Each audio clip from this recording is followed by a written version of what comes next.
Good morning student. हमने आपको third unit के इम्पोर्टेंट क्वेश्चन बता दिए थे, लेकिन उसके अलावा जैसे हम अगर अपने हिस्ट्री को पढ़ेंगे पूरे के पूरे लेसन को जोड़ के, तो हमने हर्षवर्धन को पढ़ा था। हर्षवर्धन के बाद अगर भारत की स्थिति की बात करें तो भारत में क्या है, छोटे छोटे राज्य थे, आपस में लड़ रहे थे, ठीक है, एकता का अभाव था। तो उस टाइम पीरियड में क्या होता है, भारत में बहुत से विदेशी आक्रमण होते हैं। अब विदेशी आक्रमणों में सबसे पहले तो क्या है, अरब भारत पर आक्रमण करते हैं, उसके बाद तुर्कों के आक्रमण भारत में होते हैं।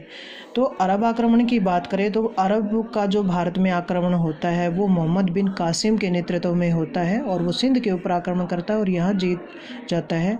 ये बहुत इंपॉर्टेंट क्वेश्चन है, कई बार आपके कंपटीशन के एग्जाम में पूछा जाता है। 712 में उसने आक्रमण किया था। वो यहाँ बहुत से क्षेत्रों पर अधिकार कर लेता है, लेकिन लास्ट में खलीफा के द्वारा इसको मृत्यु दंड दे दिया जाता है, ठीक है। फिर उसके बाद में क्या है, अरबों का पतन होने के बाद यहाँ तुर्कों के आक्रमण होते हैं। तुर्क आक्रमण करने में सबसे पहले तो क्या है, महमूद गजनी जो गजनी वंश का है वो यहाँ आक्रमण करता है। 1000 से लेकर के 1027 तक यहाँ 17 बार वो आक्रमण करता है और हर बार वो विजित रहता है। अगर उसके महत्वपूर्ण आक्रमणों की बात करें हम, तो थानेश्वर पर आक्रमण है, सोमनाथ पर आक्रमण है, बहुत सी जो जातियाँ हैं उनके ऊपर आक्रमण उसने किया और विजय प्राप्त की। यहाँ के क्षेत्रों पर उसने अधिकार किया। 1023 में उसकी डेथ हो जाती है। भाई जैसे गजनी वंश का पतन होता है उसके बाद क्या है, मध्य एशिया में गौर वंश आ जाता है। वो भी उसी की तरह लालच रखता है कि मैं भारत के ऊपर आक्रमण करूँ, ईसाई धर्म यहाँ मुस्लिम धर्म की स्थापना करूँ और यहाँ बहुत सा धन लूट करके लेके जाऊँ। जैसे मोहम्मद गजनी की महत्वाकांक्षा थी, वैसे ही मोहम्मद गौरी की भी थी, और वो भारत के ऊपर आक्रमण करता है कई बार।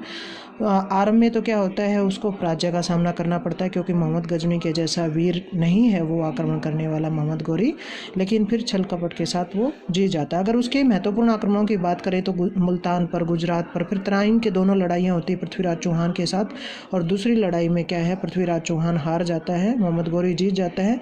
उसके प्रमुख सेनापतियों की बात करें तो एक ऐबक है, बख्तियार खिलजी है, उनके सहयोग से वो भारत में उनको यहाँ पर कुछ क्षेत्र दे करके चला जाता है और फिर उसकी डेथ हो जाती है। तो सल्तनत वंश की नींव की अगर बात करें तो वो किसने रखी है, मोहम्मद गौरी ने रखी है। उसके बाद क्या है, हम सल्तनत काल पढ़ेंगे।